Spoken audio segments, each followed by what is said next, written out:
Olá, sejam muito bem-vindos. Sabe, às vezes a gente nem para pensar, né? Mas existem umas forças invisíveis, umas regras não escritas que guiam totalmente a nossa vida social. E é sobre isso que a gente vai conversar hoje, sobre a psicologia por trás de como julgamos as pessoas, por que seguimos o grupo e, no fim das contas, como agimos no dia a dia. E para começar, vamos com uma pergunta que, olha, dá o que pensar. Por que certas histórias comovem o país inteiro, viram manchete, e outras, tão trágicas quanto, mal são notadas? A resposta para isso, acredite, está nos mecanismos da nossa mente social. Vamos atrás dela. Bom, vamos mergulhar no nosso primeiro grande tema, a percepção. É aqui que a gente entende a ciência por trás daquela primeira impressão, sabe? Como a nossa mente cria uns atalhos super rápidos para interpretar o mundo e as pessoas. Muitas vezes, isso acontece numa fração de segundo. E a base de tudo isso é o que chamam de cognição social. Pensa assim, o nosso cérebro é programado para criar esses atalhos mentais para a gente conseguir fazer julgamentos rápidos. É quase um mecanismo de sobrevivência, sabe? Ajuda a gente a navegar nesse mundo social que é super complexo, sem ter que ficar analisando cada mísero detalhe o tempo todo. Agora, olha que interessante. Aqui a gente vê os dois principais caminhos que os nossos julgamentos podem tomar. Isso vem de um conceito chamado teoria da atribuição. A gente pode fazer uma atribuição interna, que é quando o julgamento vai direto para o caráter da pessoa. Ou a gente pode fazer uma atribuição externa, que é quando levamos em conta o contexto em que ela está. E esse exemplo é perfeito para ilustrar isso. Imagina a cena. Alguém está quieto numa festa. Pensar, é uma pessoa antipática. É um julgamento interno focado no caráter. Agora pensar, talvez ela não conheça ninguém aqui. Já é uma análise externa que considera a situação. É a mesmíssima cena, mas com duas interpretações totalmente diferentes. Tudo depende do atalho que a mente escolhe seguir. Certo, agora vamos para o nosso segundo ponto-chave, a conformidade. Se a percepção é sobre como a gente julga, a conformidade é sobre como a pressão do grupo pode simplesmente mudar esses julgamentos e até o nosso jeito de agir. Vamos entender por que tantas vezes a gente só segue o fluxo. E aqui está o ponto central da coisa toda. A influência social é uma força poderosíssima. E o mais doido é que ela nem precisa ser explícita, tipo alguém mandando fazer algo. Só a pressão que a gente imagina que o grupo está fazendo já é o suficiente para moldar nossas ações e opiniões. Muito mais do que a gente gosta de admitir, aliás. Essa pesquisa é um clássico e mostra o quão fundo vai a nossa necessidade de pertencer. É impressionante. As pessoas preferem literalmente errar junto com o grupo a estarem certas sozinhas. E essa é uma situação que, convenhamos, quase todo mundo já viveu, né?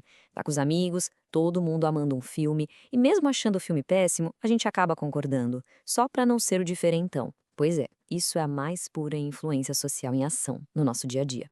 Beleza, nosso último conceito vai explorar um conflito que acontece aqui dentro da nossa própria mente. É sobre o que a gente acredita, nossas atitudes e o que acontece quando as nossas ações não batem com essas crenças. Essa ideia da dissonância cognitiva é fundamental. Basicamente, a gente odeia se sentir hipócrita. É um desconforto gigante. Então, o nosso cérebro faz uma verdadeira ginástica mental para tentar resolver esse conflito. O exemplo do cigarro é o mais clássico que existe. A crença é: fumar faz muito mal. A ação é fumar. Esse choque entre o que se acredita e o que se faz gera um desconforto, uma tensão. E aí, como é que a mente resolve essa contradição? A gente racionaliza. É isso. A mente encontra uma desculpa, uma justificativa, que faz a nossa ação parecer consistente com a nossa crença, mesmo que seja uma lógica meio forçada, né? Ok, agora que a gente já entendeu essas três ferramentas psicológicas, como julgamos, como nos conformamos e como lidamos com os nossos conflitos internos, vamos usar tudo isso para analisar uma das questões sociais mais complexas e delicadas que existem: a psicologia por trás do racismo. Esse esquema mostra um caminho bem perigoso. Tudo começa com um pensamento, o estereótipo, que nada mais é do que um daqueles atalhos mentais. Depois, esse pensamento se conecta com uma emoção, um sentimento, tipo medo ou raiva. E por fim, essa emoção pode levar à ação, à discriminação. E é aqui que a gente vê como aqueles três conceitos se amarram para manter o racismo vivo. A percepção cria o estereótipo. A conformidade faz com que as pessoas fiquem quietas durante uma piada racista só para não se sentirem excluídas. E a dissonância cognitiva permite que alguém tenha um ato discriminatório e depois racionalize aquilo, para não ter que se ver como racista. Um alimenta o outro num ciclo.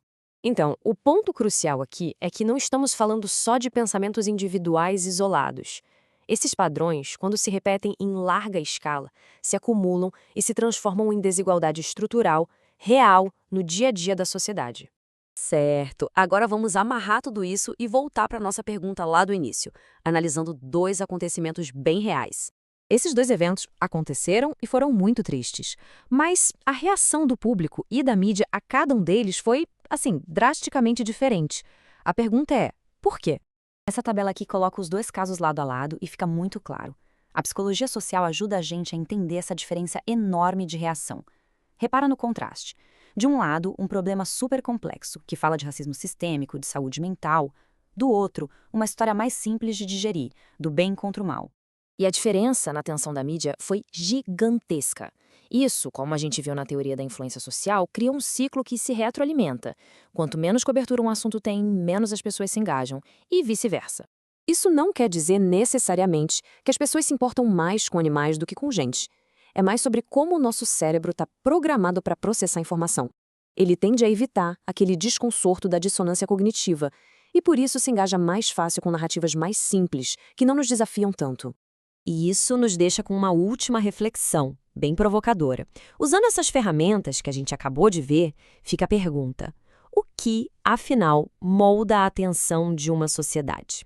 As regras ocultas da nossa mente social não definem apenas como a gente age, mas, no fim das contas, definem também aquilo com que a gente decide se importar.